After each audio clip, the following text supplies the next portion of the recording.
쉽지만 어긋남이 없는 공부를 위해 해피법당이 개설하는 새 출발 법회 32번째 시간입니다. 그동안 잘 계셨지요? 네. 우리가 한동안을 우리 삶에 아주 비중 있는 주제로 나타나는 네 가지 법에 대한 이야기를 하고 있습니다. 믿음과 오계와 보시와 지혜라는 요 네 가지죠. 다양한 경전을 통해서 우리 삶에 아주 중요한 주제들을 설명해주고 있습니다. 예전 같으면 이 과정을 조금 좀 되짚어 보면서 공부를 시작하겠지만 오늘은 가능하면 오늘로써 이 주제를 좀 마감해 보려 합니다. 그래서 복습하지 않고 남아있는 공부를 바로 들어가도록 하겠습니다. 자, 교재 13쪽입니다. 힘경입니다. 안구따라 니까야 아홉의 모음의 5번째 경인데요. 비구들이여 네 가지 힘이 있다. 무엇이 넷인가? 지혜의 힘, 정진의 힘, 비난받을 일이 없음의 힘, 섭수의 힘이다 라고 했어요. 네 가지 힘이 있다 라고 알려주시는 거고 그 네 가지 힘에 대해서 공부를 해보자 라고 하는 겁니다. 자, 첫 번째 지혜의 힘부터 알아보겠습니다.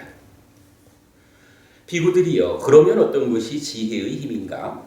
해로운 것과 해로운 것으로 판명된 것, 유익한 것과 유익한 것으로 판명된 것, 비난받아 마땅한 것과 비난받아 마땅한 것으로 판명된 것, 비난받을 일이 없고 비난받을 일이 없는 것으로 판명된 것, 검은 것과 검은 것으로 판명된 것, 흰 것과 흰 것으로 판명된 것, 실천하지 말아야 하는 것과 실천하지 말아야 하는 것으로 판명된 것, 실천해야 하는 것과 실천해야 하는 것으로 판명된 것, 성자들에게 적합하지 않은 것과 성자들에게 적합하지 않은 것으로 판명된 것, 성자들에게 적합한 것과 성자들에게 적합한 것으로 판명된 것들이 있나니 이러한 법들을 지혜로 면밀하게 보고 면밀하게 탐구한다. 비구들이여 이를 일러 지혜의 힘이라고 한다. 이랬어요. 이래 보면 간단히 보면 이랬죠.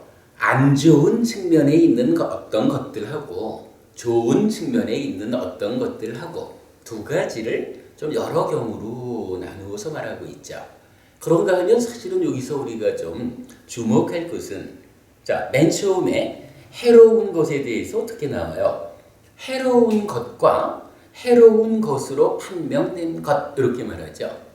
그러니까 그냥 해로운 어떤 것이 있다라는 거하고 그러니까 있다라는 거하고 이게 해로운 것인지 아는 거하고는 좀 다르죠. 지금 경에서는 그 부분을 지금 강조해주고 있는 거예요. 그냥 있다라는 거하고 우리가 이것이 어떤 것이다라고 아는 거하고의 차이점.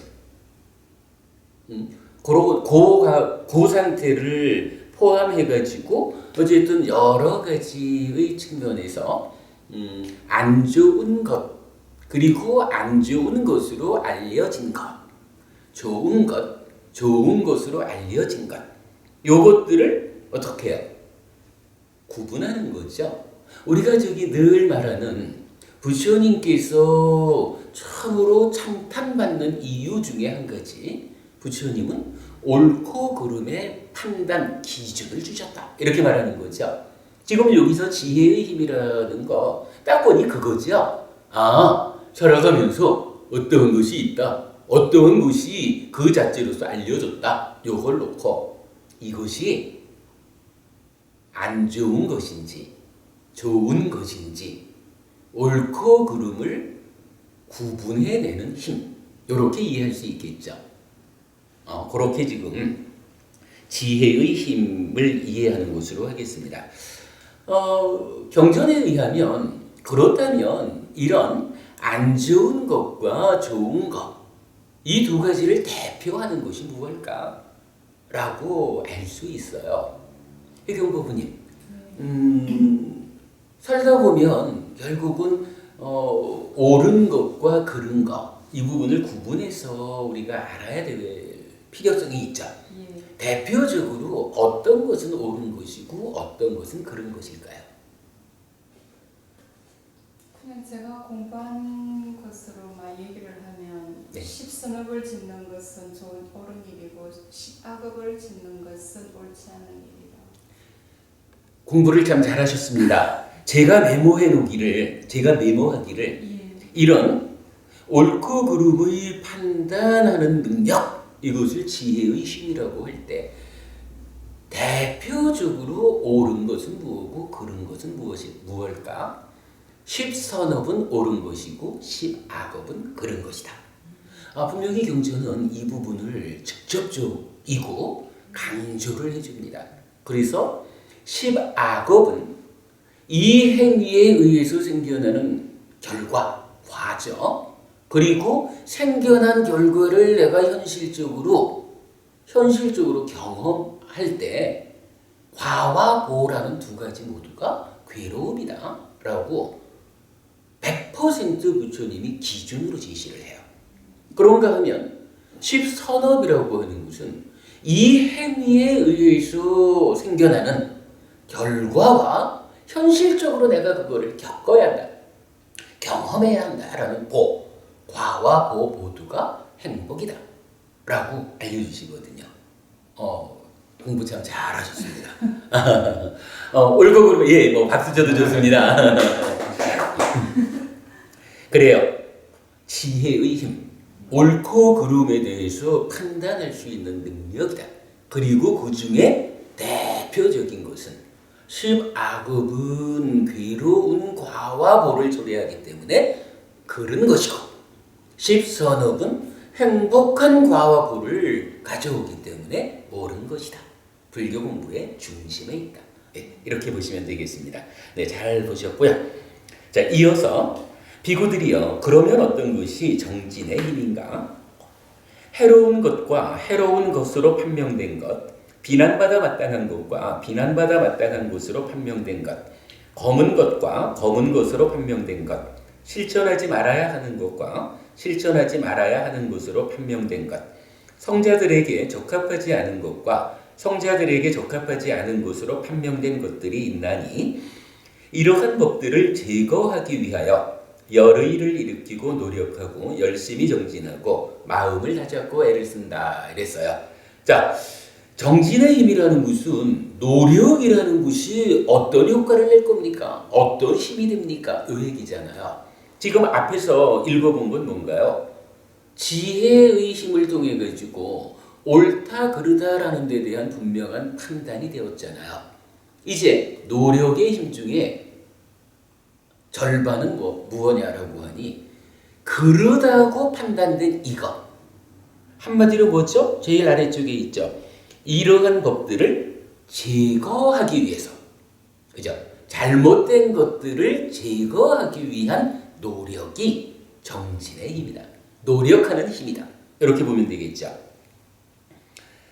유익한 것과 유익한 것으로 판명된 것, 비난받을 일이 없고 비난받을 일이 없는 것으로 판명된 것, 흰 것과 흰 것으로 판명된 것, 실천해야 하는 것과 실천해야 하는 것으로 판명된 것, 성자들에게 적합한 것과 성자들에게 적합한 것으로 판명된 것들이 있나니 이러한 법들을 일어나도록 하기 위해 열의를 일으키고 노력하고 열심히 정진하고 마음을 다잡고 애를 쓴다. 비구들이여 이를 일러 정진의 힘이라 한다라고 했어요.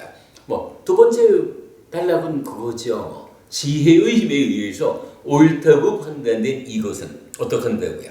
일어나도록 하기 위해서 노력하는 것, 그 성과를 내는 것, 요거 정진의 힘이다. 이렇게 알려진 거죠.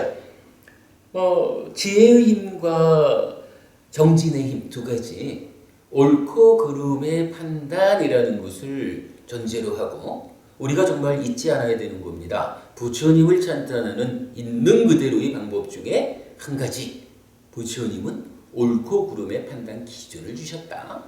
그래서 대표적으로 옳다는 것은 십선업을 실천하는 것이고 그르다는 것은 십악업을 실천하는 것이다. 이렇게 나오죠.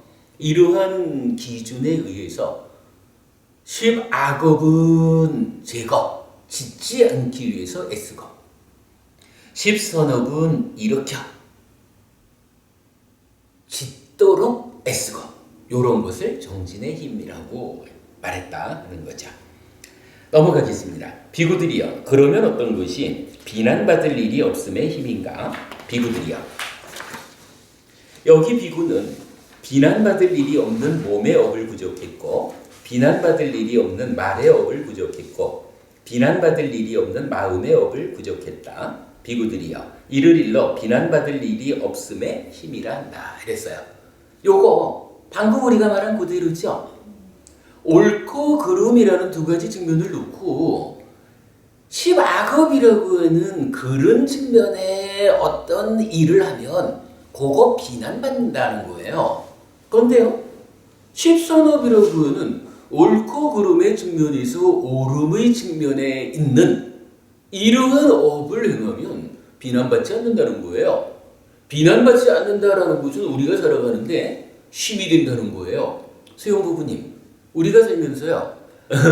우리가 살면서 이 사람 저 사람한테 저 못난 놈, 몹쓸 놈 이렇게 비난을 받는다라고 하면 우리가 살아가는 일이 어떨까요?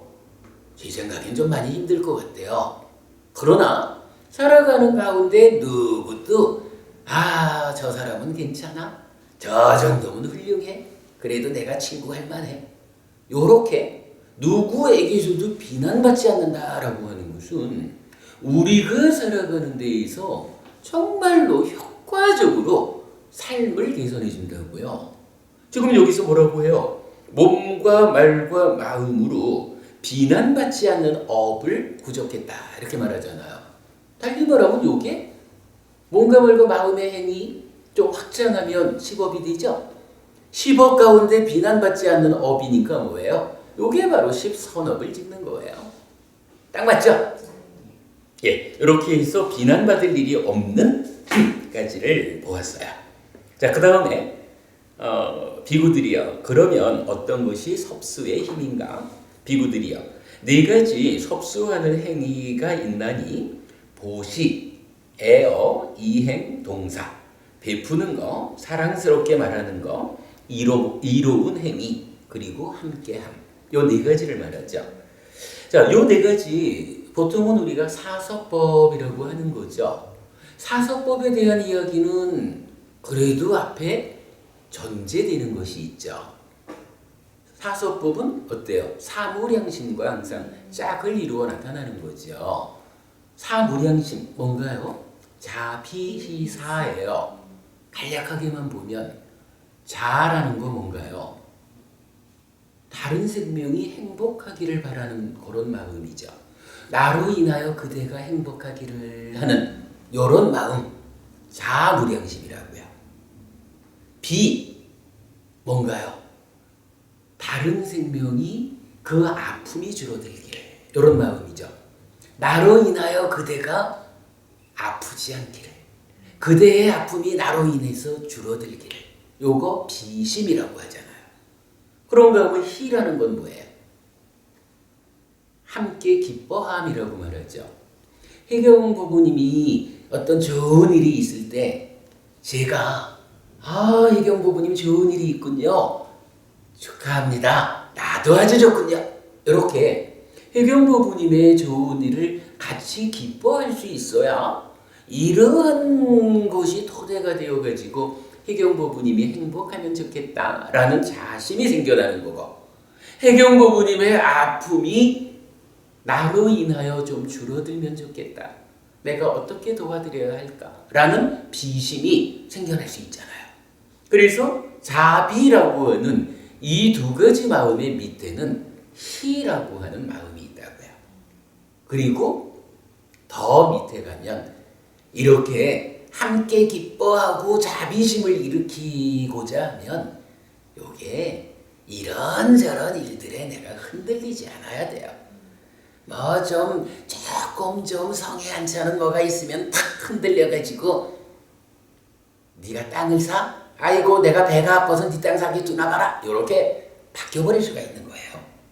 그래서 자비의 토대가 되는 함께 기뻐함, 그 토대가 되는 것은 내 마음이 흔들리지 않는 평정, 평화로움이 있어야 돼요. 그거를 사무량심이라고 한다고. 그러니까 버릴 사자를 쓰죠. 그래서 자비희사 사무량심이 있고 내 마음이 이렇게 자비희사 사무량심으로 가득 채워나가기 시작하면 몸과 말의 행위라는 것은 마음을 따라가기 마련이잖아요. 자비희사로 내 마음이 채워지는 노력을 해나가면 그로 인해서 몸과 말을 통해 가지고 다른 사람들과 관계를 맺을 때 어떻게 돼요? 보시하게 되고 예쁘게 사랑스럽게 표현하게 되고 이행, 그대에게 이익되는 일을 하게 되죠. 그리고 동사, 함께함이라는 또 하나의 행위 방법이 실천되는 거죠. 요거 자비희사 사무량심 위에 보시에어 이행 동사라고 하는 사섭법 이렇게 나오죠.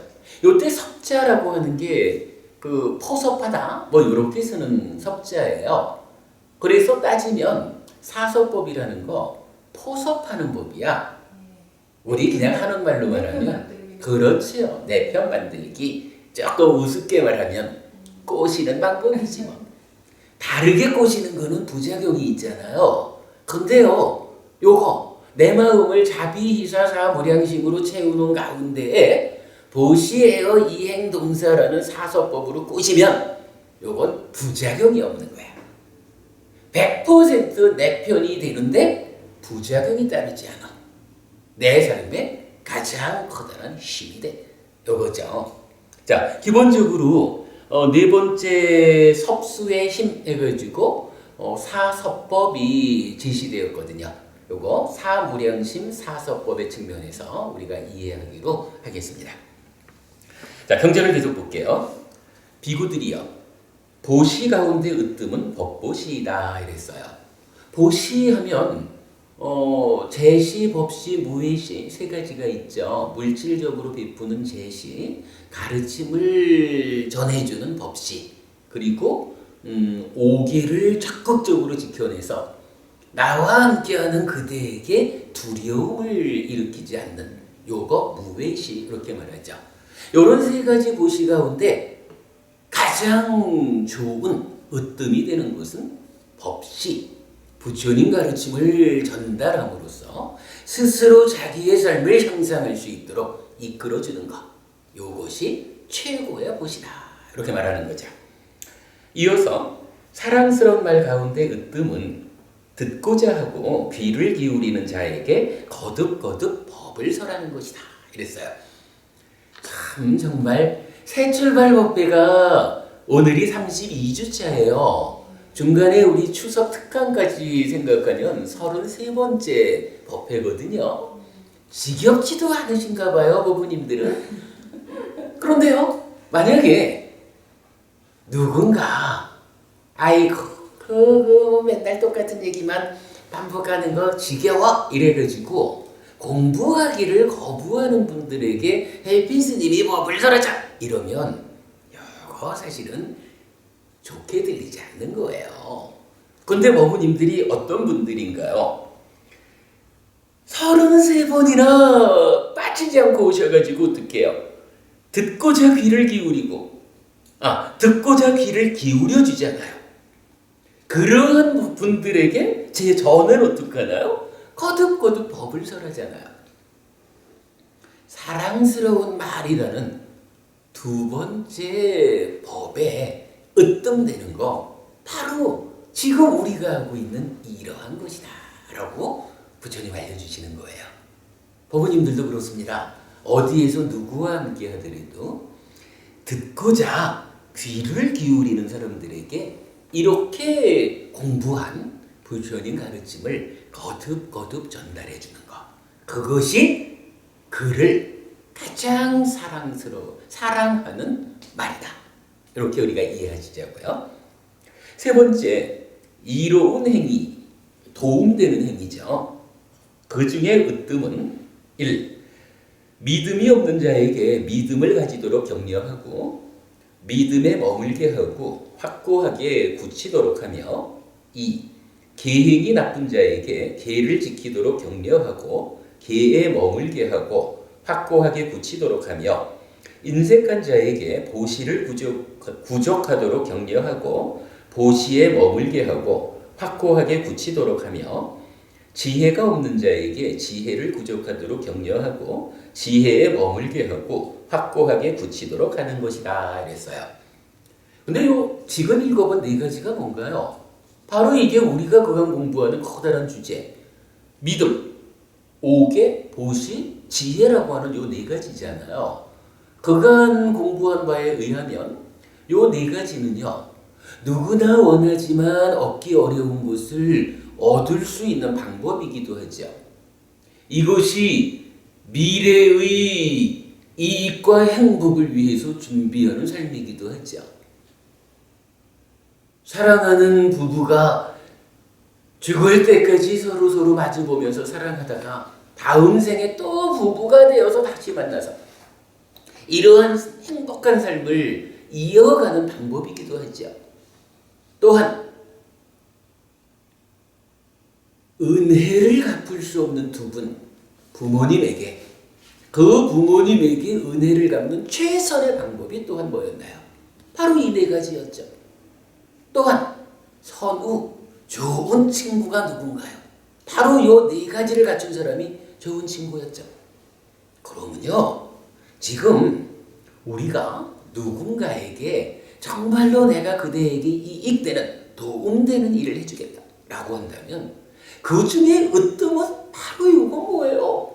믿음과 오개와 보시와 지혜라는 이 네 가지를 갖지 못한 사람에게 이 네 가지를 갖게 해주는 그렇게 이끌어준다라고 하는 것은 바로 지금 우리가 예를 들어본 이러한 좋은 일들을 스스로 자기가 가질 수 있도록 이끌어주는 거잖아요. 세상에 이보다 이로운 일이 어디 있을까? 후조님 바로 그 부분을 이렇게 알려주시는 거예요. 지경 부부님 타당하겠죠? 네. 이게 여러분 불교 신자가 포교를 하자라고 하는데도 사실은 이 네 가지를 갖출 수 있게 도와주는 거 그게 최고의 포교인 거예요. 그러니까 다양하게 그 이로운 행위 가운데 으뜸이 바로 요 네 가지를 갖추도록 이끌어주는 것이다 라는 거 우리가 충분히 공부를 했죠. 자, 그 다음에 네 번째입니다. 함께한 가운데 으뜸은 예류자는 예류자와 함께하고 일례자는 일례자와 함께하고 불환자는 불환자와 함께하고 아라한은 아라한과 함께합니다 그랬어요. 우리가 보통 말하는 거죠. 끼리끼리 모인다 이렇게도 말하는 건데 사서법에서 동사라고 하는 거 함께한다라는 건데 이것이 구체적으로 의미를 이렇게 우리가 표현해봤죠. 어떤 그룹에 나를 소속시킬 것인가. 그래가지고요. 술 마시는 것을 좋아하는 사람들의 그룹에 나를 소속시키면 나의 삶이 어떻게 돼요? 기회만 생기면 술 마시는 일로 가는 거예요. 술이라는 게 뭔가요? 타락의 입구 중에 하나잖아. 술을 마실 때마다 나는 타락의 문을 열고 떨어지는 일을 연습하고 있다고요. 술 마시는 그룹에 나를 포함시킴으로써 내가 술 마시는 사람이 돼. 왜? 그룹이 가지고 있는 쉼이요. 봉사하는 그룹에 나를 소속시키면 어떻게 되나요? 그 그룹에 소속되어 있다라는 그것 때문에 때로는 좀 귀찮고 피곤하고 이래도 에이구 그래도 내가 우리 멤버인데 하고 떨치고 일어나서 봉사하러 가잖아. 봉사하는 이 일을 위해서 남들에게 참 그 커다란 행복을 안겨주고 봉사라고 하는 이 보시행의 결과로 나는 어때요? 살아서는 하늘의 행복을 직접 느끼고 죽어서는 욕계의 하늘 세상에 태어나는 쉼이 되잖아. 이거 뭔가요? 내가 동사라고 하는 보시 그룹에 나를 소속시켰기 때문에 내가 얻는 성과잖아요. 우리가 이제 이런 부분들을 함께함 동사로 말하거든요. 그럴 때 이제 부처님은 이런 함께함 가운데 으뜸이 무엇냐라고 하니, 자, 우리가 성자를 말할 때 예류자, 일례자, 불환자, 아라한 네 단계의 성자를 말하잖아요. 그럴 때 예류자라고 하는 이 성자는 예류자가 함께함으로써 예류자의 특성을 가진 자들이 함께하는 힘으로 어떻게 되겠어요? 예류자로서의 삶이 이어지는 가운데 일례자를 향해서 함께 나아가겠죠. 일례자는 일례자들끼리 함께함으로써 그러한 삶이 유지되면서 불환자를 향해서 나아갈 거고요. 불환자들이 함께하면 그러한 삶의 유지 가운데 아라한을 향해서 나아가는 거죠. 아라한이 성취되면 그러한 아라한들끼리 함께함으로써 모든 사람들에게 삶의 완성된 그 모범을 보여주죠.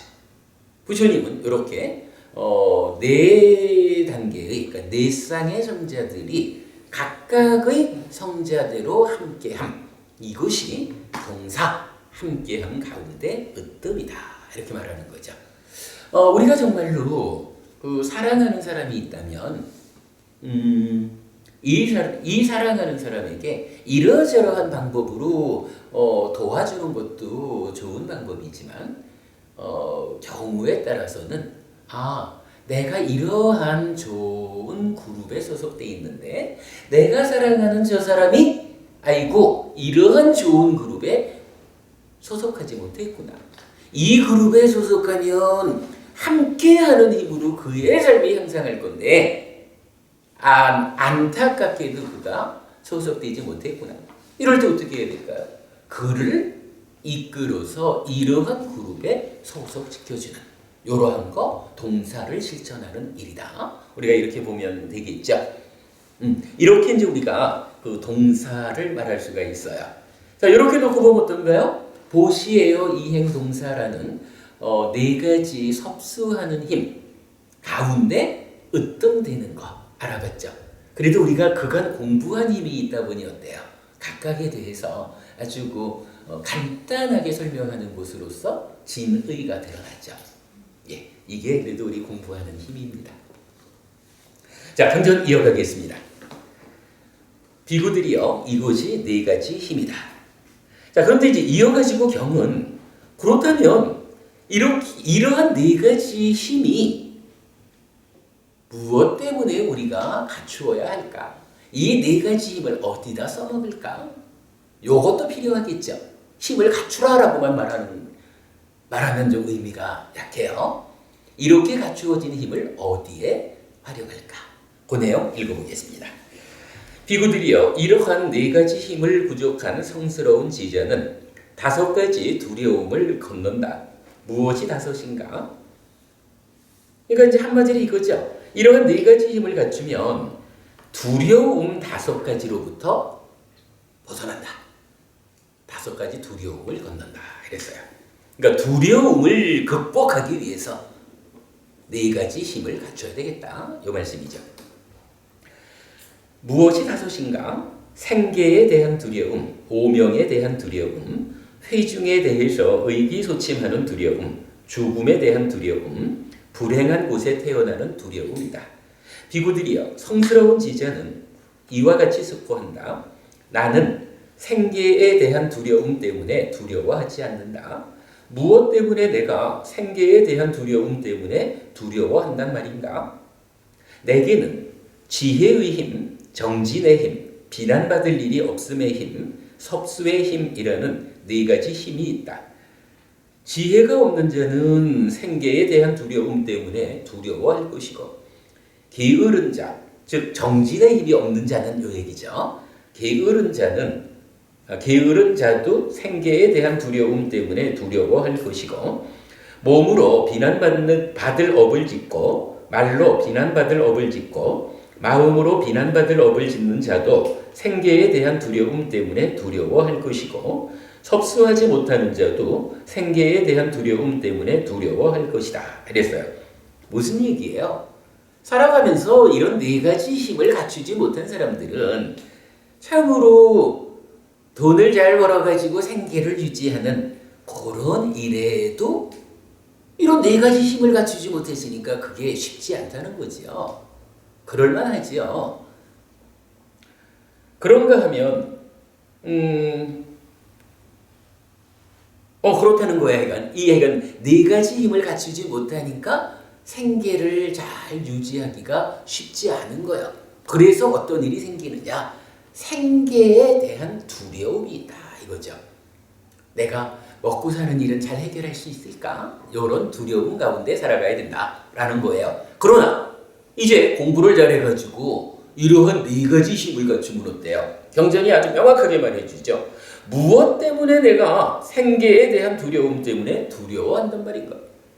나는 지혜의 힘, 정진의 힘, 비난받을 일이 없음의 힘, 섭수의 힘이라는 네 가지 힘이 있다. 이 네 가지 힘을 갖추지 못한 사람들은 어떻게 내가 먹고 사는 일은 해결할 수 있을까라고 생계에 대해서 두려워하겠지만 내가 가르침에 의지해서 이런 네 가지 힘을 잘 갖추었는데 또는 갖추기 위해서 노력해 가고 있는데 어찌 먹고 사는 일에 대해서 두려울 것인가? 이렇게 말하는 거예요. 생계를 해결하는 힘이 된다. 이렇게 알려주는 거죠. 동일한 이야기가 이제 나는 오명에 대한 두려움 때문에 두려워하지 않는다. 내가 이런 네 가지 힘을 갖추고 있는데 이런 네 가지 힘을 갖추지 못한 사람들은 이러저러하게 나쁘게 알려질까 두려워하지만 내가 이런 네 가지를 갖고 있는데 뭐 두려울 게 있어? 이렇게 말하는 거죠. 마찬가지로 회중에 대해서 의기소침하는 두려움 때문에 두려워하지 않는다. 그러니까 어느 모임에 가도 당당하다 이런 이야기죠. 그리고 마찬가지 죽음에 대해서도 두려울 게 없다는 거예요. 왜 죽음이 두려웠지 않을까? 우리 학교에서 이어서 공부하는 거지만 아니 내가 세상에 이런 힘을 갖추고 있는데 죽으면 어떻게 되겠어요? 진영 부부님, 이렇게 힘을 갖춘 사람이 죽으면 갈 자리가 뻔하잖아. 죽고 나면 바로 하늘에 태어나는 거예요. 이런 사람이 죽는 게 뭐가 두려워? 혹시라도 내가 지옥에 가진 않을까? 짐승세상에 태어나진 않을까?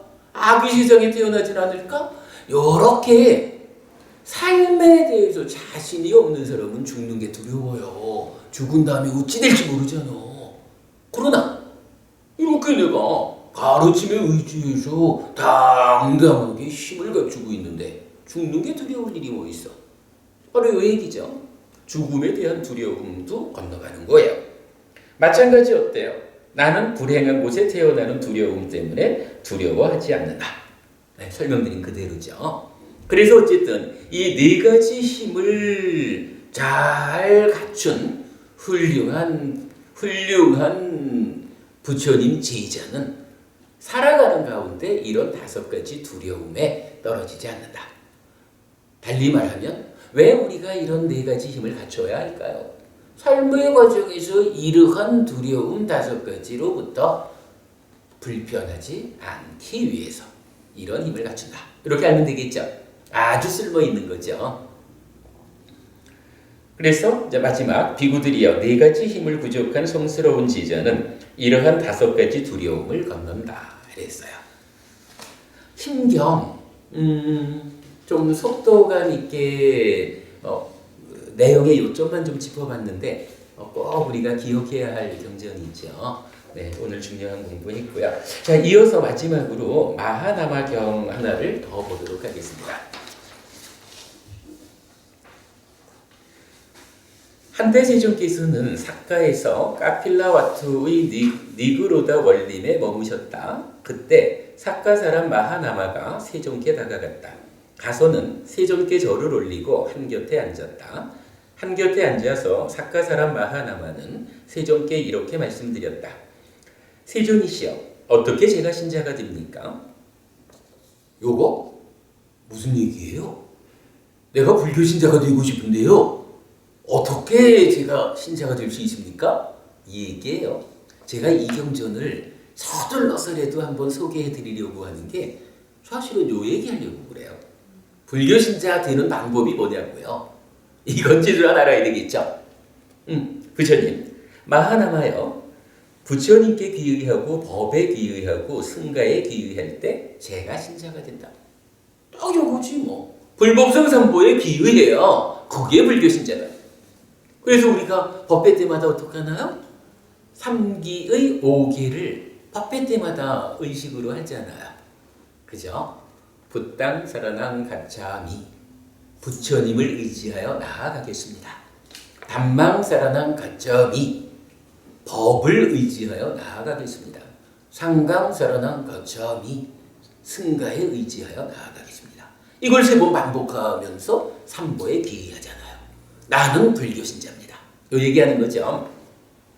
자, 이어서 세존이시여, 그러면 어떻게 제가 신자가 계를 지킵니까? 마하나마여, 제가 신자는 생명을 해치는 것을 멀리 여의고 주지 않은 것을 가지는 것을 멀리 여의고 삿된 음행을 멀리 여의고 거짓말 하는 것을 멀리 여의고 방일의 원인이 되는 술과 중독성 물질을 멀리 여인다. 이렇게 제가 신자는 계를 지킨다. 요거 아주 명확하죠? 3기의에 이어서 5계를 하는데 제가 신자는 어떠한 계를 지킵니까? 에 대해서 부처님 5계를 지켜야 합니다. 라고 명확하게 선언을 해주시는 거죠. 여러분 뭐 우리가 이제 그 불교 신자로서의 신앙의 기본은 확실히 한 거예요. 어떻게 해서 불교 신자가 될까? 불법성 삼보에 귀의해야 합니다. 어떻게 불교 신자로서의 삶의 기준, 계율을 지켜야 합니까? 5계를 지켜야 합니다. 네. 자, 다음 이어서 세존이시여, 그러면 어떻게 제가 신자가 자신의 이익을 위해서는 도를 닦지만 남의 이익을 위해서는 도를 닦지 않게 됩니까? 마하나마여, 제가 신자가 1. 자신은 믿음을 부족하지만 남으로 하여금 믿음을 부족하도록 하지 않는다. 2. 자신은 계를 부족하지만 남으로 하여금 계를 부족하도록 하지 않는다. 3. 자신은 보시를 부족하지만 남으로 하여금 보시를 부족하지 않는다. 요 3가지는 뭔가요? 이제 우리가 큰 주제, 믿음, 5계, 보시, 수행, 요 4가지 중에 앞에 3가지에 대해서 이렇게 말하는 거예요. 자기 자신은 믿음과 5계와 보시를 갖추는 삶을 사는데 남들한테는 당신이 믿음과 5계와 보시를 갖춘 삶을 살아야 됩니다. 라고 이끌어주지 않는다는 거예요. 그러니까 그러한 삶이 뭐냐 하면 자신의 이익을 위해서는 불교 신자로서의 삶을 실천하지만 남의 이익을 위해서는 그리하지 않는다. 요 얘기예요. 근데 요거 우리가 아는 바에 의하면 이러면 안 되죠. 어떻게 해야 된다고요? 지지난주에 공부했나요? 부자로 살다가도 죽은 다음에 낙타가 바늘구멍을 통과하는 것보다 더 어려운 확률로 하늘에 못 가는 요런 삶이 아니고 부자로 살다가도 하늘에 태어나는 방법. 그때 뭐였어요?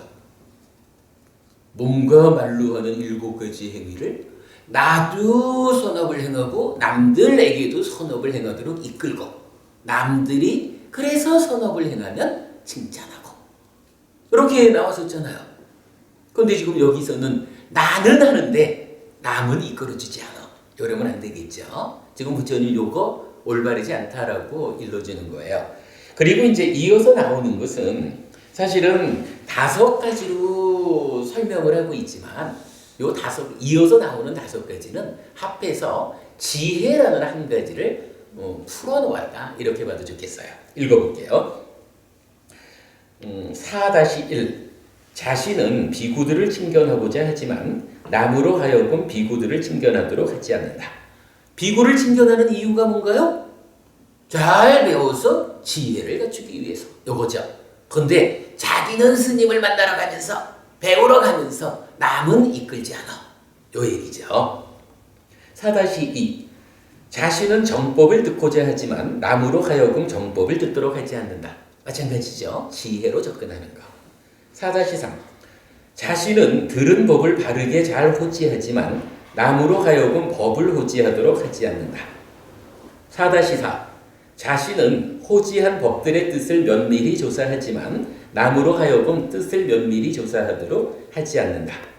4-5 자신은 뜻을 완전하게 알고 법을 완전하게 안 뒤에 열반으로 이끄는 가르침을 닦지만 남으로 하여금 열반으로 이끄는 가르침을 닦도록 하지 않는다.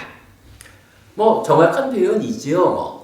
그 지혜를 갖추고 지혜의 힘으로 해탈 열반으로 나아가는 이러한 일을 5단계로 말하고 있는 거예요. 첫째는 비구를 친견하자. 그래서 배우자 하는 거고, 두 번째는 그래서 정법을 듣자. 세 번째는 들은 법을 바르게 잘 유지하자. 그리고 네 번째는 잘 유지한 법을 그냥 들었어 이러는 게 아니라 도대체 이 가르침의 뜻은 무엇일까? 라고 면밀히 조사한다.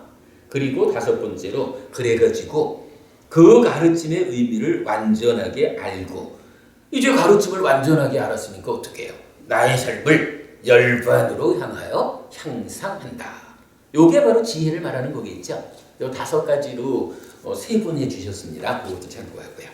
그러나 어쨌든 이러한 이 5가지를 포함한 요 5가지를 지혜로 포괄하면 믿음과 오계와 보시와 지혜라는 지금의 이 커다란 주제에 대해서 자기는 그리하지만 남은 그리하도록 이끌지 않는 이런 사람들에 대해서 부처님이 조금은 올바르지 않다라고 지적해 주시는 말씀이겠죠. 자, 그리고 이제 마지막 가보겠습니다. 세존이시여, 그러면 어떻게 제가 신도가 자신의 이익을 위해서도 도를 닦고 남의 이익을 위해서도 도를 닦게 됩니까? 마하나마여, 제가 신도가 자신도 믿음을 부족하고 남으로 하여금 믿음을 부족하도록 한다. 자신도 계를 부족하고 남으로 하여금 계를 부족하도록 한다. 자신도 보시를 부족하고 남으로 하여금 보시를 부족하도록 한다. 자신도 지혜를 부족하고 남으로 하여금 지혜를 부족하도록 한다. 자신도 비구들을 친견하고자 하고 남으로 하여금 비구들을 친견하도록 한다. 자신도 정법을 듣고자 하고 남으로 하여금 정법을 듣도록 한다. 자신도 들은 법을 바르게 잘 호지하고 남으로 하여금 법을 호지하도록 한다. 자신도 호지한 법들의 뜻을 면밀히 조사하고 남으로 하여금 뜻을 면밀히 조사하도록 한다. 자신도 뜻을 완전하게 알고 법을 완전하게 안 뒤에 열반으로 이끄는 가르침을 닦고 남으로 하여금 열반으로 이끄는 가르침을 닦도록 한다. 마하나마여, 이렇게 제가 신도가 자신의 이익을 위해서도 도를 닦고 남의 이익을 위해서도 도를 닦게 된다 이랬어요. 이러면 이제 마하나마 경이 알려주는 이야기도 아주 주제가 명확하죠. 기본적으로 누가 불교 신자라고요? 대답이 명확하게 나왔어요. 제가 신자가 되어야 불교 신자인 거죠. 어떻게요? 불법승 삼보에 기의해야 합니다. 그러면 불법승 삼보에 기의해서 불교 신자가 되었다라고 한다면 이러한 불교 신자 중에 출가하지 않은 제가 신자의 삶의 기준은 어떠해야 합니까? 라고 할 때 첫 번째 뭐죠? 이 믿음을 부족하고 불살생. 불살생. 그죠? 왜냐하면 여기는 지금 믿음, 오계, 보시, 지혜 요 내용이 아니라 불교 신자의 삶이 어떤 질서를 가져야 합니까? 하는 거니까 오계란 말이에요. 불살생, 다른 생명을 해치지 않는 거죠. 불투덕, 주지하는 것을 갖지 않는 거죠. 불사흥, 사회윤리적으로 어긋남이 없어야 합니다. 어디에서? 남녀관계에서. 쉽게 말하면 바람피지 않아야 되는 거죠. 네 번째, 불망어, 거짓말을 하지 않아야 합니다. 그리고 5번째, 불음주, 술 마시는 일, 아까도 말씀드렸지만 술이라는 거, 경전은 타락의 입구라고 분류를 해서 알려주셔요. 그러니까 하여간 술을 마신다라는 것은 한 잔 마실 때마다 문 열고 들어가서 떨어지는 훈련을 하는 것이다. 삶은 술에 의해서 퇴보하는 것이다. 라는 부분을 강력히 알려주는 거죠. 달리 말하면 불설션 불도도 불사움이라고 하는 것은 신구의 삼업 중에 신업, 몸으로 하는 행위, 몸의 업을 바르게 지어야 합니다. 불망어, 요거는 뭐 하나로 나오지만 사실은 말로 하는 네 가지, 즉 망어, 양설, 악구, 기어라는 이 구엄 네 가지를 바르게 지어야 합니다라는 것을 대표해 주는 거죠. 그리고 그 모든 것과 함께해서 술을 마신다라는 것이 술 마시고는 요 네 가지, 요 네 가지를 또는 요 일곱 가지 업을 바르게 짓기가 어렵죠. 술의 힘 때문에. 그렇기 때문에 술을 마시지 않아야 한다라는 것이 다섯 번째 기준으로 나타나는 거죠. 자, 이렇게 해가지고 불교 신자, 불법성 삼보에 비의함으로써 불교 신자가 되고, 그렇게 되면 불교 신자로서는 5계를 지키는 삶의 기준을 명확히 하고 지켜내야 한다. 그리고 그것도 어떻게 한다고요? 나도 그리하면서 다른 사람들에게도 그리하도록 이끈다. 포괄적으로 믿음과 5계와 보시와 지혜를 이렇게 알려진 거죠. 오늘 그래도 이 네 가지 주제를 여러 주 걸려서 공부했는데 오늘 잘 마무리가 된 것 같습니다. 오늘 이렇게 공부 마치고요. 다음 주에는 조금 더 나아간 주제로 연결하도록 하겠습니다. 네, 공부 마쳤습니다. 수고하셨습니다. 지금 딱 2달에 걸쳐서 공부했습니다. 2달인가요? 그렇게 됐구나. 그래도 사실은 뭐 2달 걸려서 해도 좋을 만큼 중요한 주제죠. 네. 그 중간중간에 이런 미음들이